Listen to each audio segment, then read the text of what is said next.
जाने नहीं दिया जा रहा आप लोगों को तो आतंक में।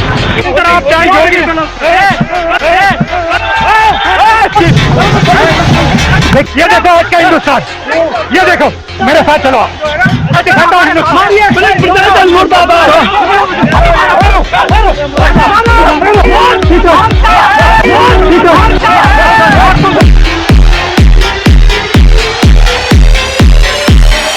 ये कह रहे हैं कि 144 में मुझे रोक लें। मैं उनसे कह रहा हूँ कि ये सब जो कांग्रेस के हैं यहाँ रुक जाएंगे, मैं सिर्फ अकेला अपने आप चलूँ, वो मुझे अलाउ नहीं करें।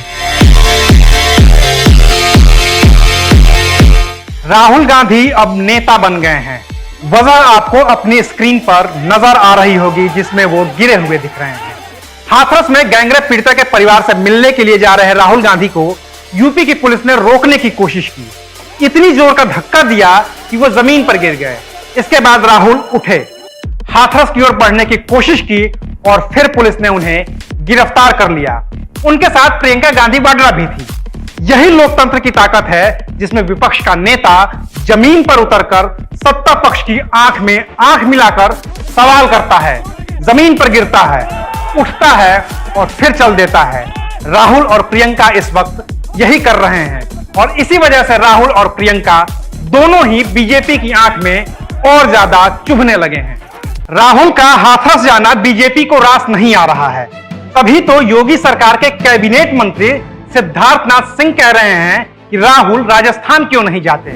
आज राजस्थान के अंदर मैं तुलना नहीं करना चाहता, क्योंकि ये अपराध है, जघन अपराध है, कहीं भी हो, भारत में कहीं भी हो, मगर राजस्थान में उनको नहीं जाने का शौक पड़ा हुआ है, क्योंकि वहां राजनीतिक रोटियां नहीं सेकेंगे। राजस्थान में क्या हुआ है वो भी बता देते हैं। राजस्थान के 12 में 2 नाबालिग लड़कियों के साथ गैंगरेप का मामला सामने आया है। 2 नाबालिग लड़कियों के घर वालों ने पुलिस में केस दर्ज करवाया कि 18 सितंबर से उनकी बेटियां गायब हैं। घर वालों ने रेप की आशंका जाहिर की। 21 सितंबर को पुलिस नाबालिग लड़कियों और आरोपी लड़कों को थाने लेकर आती है। दोनों पीड़िताओं का मेडिकल होता है और फिर पुलिस यह दावा करती है कि रेप हुआ ही नहीं है। मैजिस्ट्रेट के सामने 164 के बयान में भी लड़कियां कहती हैं या कहने का दावा करती पाई जाती हैं कि वो खुद से गई थी। वहीं घर वालों का आरोप है कि लड़कियों के साथ रेप हुआ है और उन्हें जान से मारने की धमकी भी दी गई है, लेकिन पुलिस को कोई साक्ष्य नहीं मिलता है और फिर लड़कों को पुलिस छोड़ देती है। वहीं लड़कियों को सखी केंद्र भेज दिया जाता है। खुद मुख्यमंत्री अशोक गहलोत कई ट्वीट करके इस पूरे मामले की जानकारी देते हैं। यही वो केस है जिसके जरिए यूपी के कैबिनेट मंत्री सिद्धार्थनाथ सिंह राहुल गांधी को राजस्थान जाने की सलाह दे रहे हैं। चलिए एक बार को मान लेते हैं, या मानना क्या है, तय ही कर लेते हैं कि राजस्थान की पुलिस झूठ बोल रही है। तय कर लेते हैं कि राजस्थान के 12 में 2 लड़कियों से रेप हुआ है और पुलिस ने लापरवाही की है। लेकिन क्या इस केस की तुलना हाथरस से होनी चाहिए? 12 की लड़कियां वारदात का सच बताने के लिए अब भी मौजूद हैं और जब भी कभी जांच होगी या केंद्र सरकार सीबीआई से जांच करवाएगी, सच सामने आ ही जाएगा, क्योंकि दोनों पीड़िताएं मौजूद हैं, दोनों लड़कियां बयान देंगी। लेकिन हाथरस में क्या होगा? उस लड़की को तो अपने पिता के हाथों चिता भी नसीब नहीं हुई।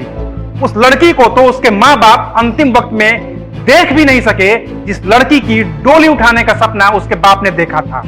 यूपी की पुलिस ने उसकी अर्थी को कंधा भी नहीं देने दिया और इतना करने के बाद भी योगी सरकार के मंत्री राहुल गांधी को राजस्थान जाने की सलाह दे रहे हैं, राजनीति करने का आरोप लगा रहे हैं। लेकिन वो खुद क्या कर रहे हैं? उनकी जवाबदेही ज्यादा है, क्योंकि वो सत्ता में है।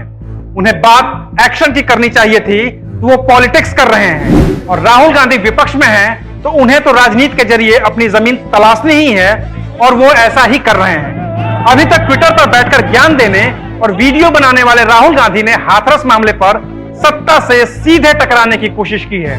इस कोशिश में पुलिस ने उन्हें जमीन पर गिरा दिया है, उन्हें गिरफ्तार कर लिया है और अब इस पूरे मसले पर विपक्ष को एक संजीवनी मिल गई है। अगर राहुल गांधी जैसे नेता को योगी सरकार की पुलिस गिरफ्तार कर सकती है, तो फिर यूपी पुलिस कुछ भी कर सकती है और राहुल गांधी अब यही मैसेज देने की कोशिश कर रहे हैं। बाकी तो आपसे गुजारिश है कि हाथरस हो या राजस्थान का 12, बेटियों की चिंता करिए, उनके लिए सरकार से सवाल करिए। सरकार कोई भी हो, चाहे योगी की हो या फिर अशोक गहलोत की, चाहे बीजेपी की हो या फिर कांग्रेस की, वो सब राजनीति कर रहे हैं या राजनीति करने का बहाना खोज रहे हैं। लेकिन आपको अपने लिए आवाज उठानी ही होगी, और अगर खुद से आवाज नहीं उठा पा रहे तो जो भी आवाज थोड़ी सी उठती दिख रही है उसके साथ खड़े होइए। आपको खुद के लिए खड़ा होना होगा और कोई नहीं आएगा। बाकी जाते जाते मुनव्वर राना का एक शेर कि सियासत इस कदर आवाम पे एहसान करती है, आंखें छीन लेती है फिर चश्मे तान करती है।